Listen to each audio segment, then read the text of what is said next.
የ2018 ዓመተ ምህረት ሪሚዲያል ፕሮግራም ውጤት አያያዝ ማሻሻያ ተደርጓል ወይ? በትምህርት ሚኒስቴር የሚሰጠው ፈተና ከ50% ነው የሚያዘው እየተባለ ነው። በትምህርት ሚኒስቴር የሚሰጠው የሪሚዲያል ፈተና ከ100% የነበረው ተቀየረ ወይ እያላችሁ በተደጋጋሚ በቴሌግራምም በዩቲዩብ ቻናል ኮሜንት ሴክሽን ላይ እየጠየቃችሁ ትገኛላችሁ።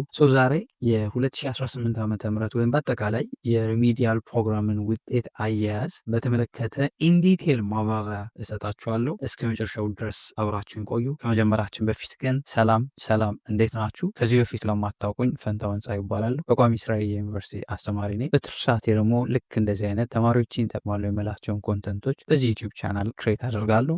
ዩቲዩብ ላይ ልክ እንደዚህ አይነት ቁም ነገር አዘል መረጃዎችን ለማየት የሚመጡ ከሆነና ለዚህ ዩቲዩብ ቻናል አዲስ ከሆናችሁ ሰብስክራይብ በማድረግ ቤተሰብ ይሁኑ።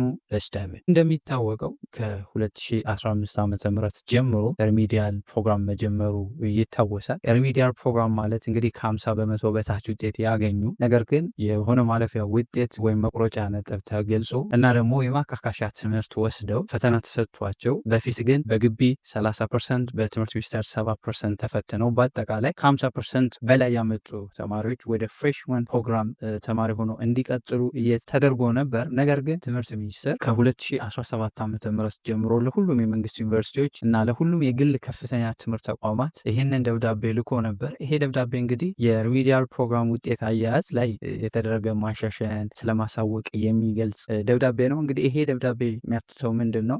ሙሉ ለሙሉ በግቢዎች የሚሰጠው ከ30% አሰስመንት የሚሰጠው ቀርቶ ሙሉ ለሙሉ ልክ ከዚህ በፊት 12ኛ ክፍል ወይም ኤግዚት ኤግዛም እንደሚሰጠው ሙሉ ለሙሉ ወደ ፍሬሽማን ለማለፍ 100% ትምህርት ሚኒስቴር ፈተናውን እንደሚሰጥና ከዛ ትምህርት ሚኒስቴር ከሚሰጠው ፈተና 50% እና ከዛ በላይ ያመጡ ተማሪዎች ብቻ እንደሚያልፉ የሚገልጽ ደብዳቤ ነው። ግን ለምንድን ነው የሪሚዲያል ፕሮግራም ውጤት አያያዝ ለምን ማሻሻያ ተደረገለት ብላችሁ መጀመሪያ ውጤቱ ተቀይሯል አልተቀየረም ከማለታችሁ በፊት ይህንን ነገር ማወቅ አለባችሁ። እንግዲህ ይህንን ትምህርት ሚኒስቴር ይፋ ያደረገበት ምክንያት በራሱ አሰራር እና ባመነበት አሰራር ምክንያት ነው። እንግዲህ ምንድን ነው ምክንያቱ? 30%ን ትቶ ሙሉ ለሙሉ ውጤት አያያዙን ወይም ወደ ፍሬሽማን ለማለፋችሁ የሚወስነውን ፈተና የሚሰጠውን ፈተና ከመቶ እንዲይዝ ያደረገው ምንድን ነው? 30% ወይም በሃየር ኤዱኬሽን ወይም በዩኒቨርሲቲዎች በተቋማት የሚዘጋጁ ምዘናዎችን ተፈትነው ሲያልፉ 30% ይይዝ ነበር። በዩኒቨርሲቲ ቆይታችሁ የምታገኙት አሰስመንት እንዳለ ከመቶ 30%ን ይይዝ ነበር። 70%ን ትምህርት ሚኒስቴር ይሰጥ ነበር። ይሁን እንጂ ይሄ 30% በግቢዎች የሚሰጣችሁ አሰስመንት በተቋማት የሚሰጠው ውጤት አሰጣጥ ላይ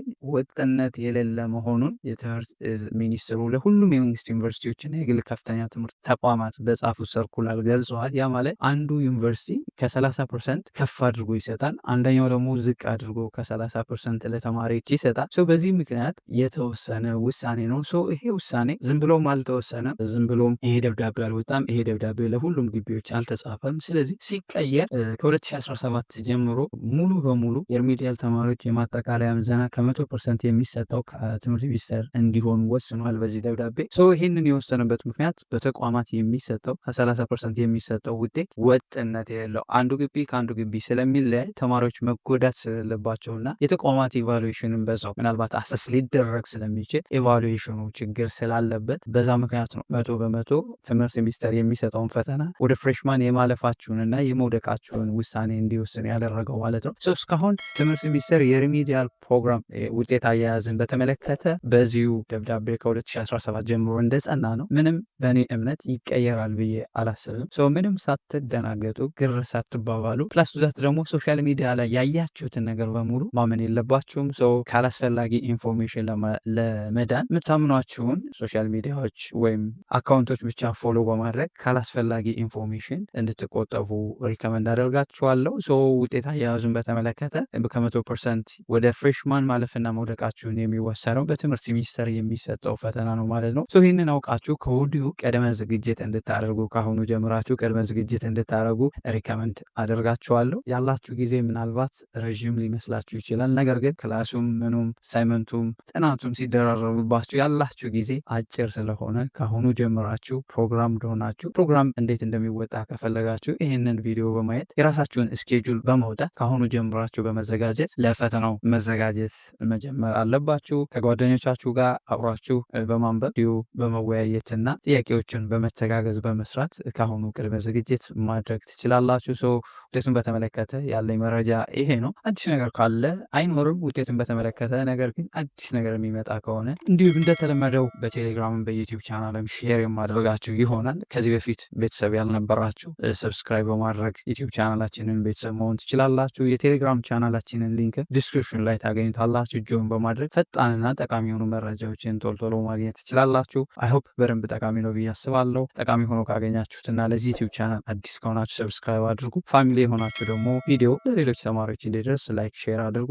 አስተያየት ካላችሁ እንዲሰራላችሁ የምትፈልጉት ነገር ካለ ኮሜንት ሴክሽን ላይ አስቀምጡልኝ። በሌላ ጠቃሚ ቪዲዮ እስክንመለስ ለሀገራችን ሰላም፣ ፍቅር፣ አንድነት ይስጠን። ፔስ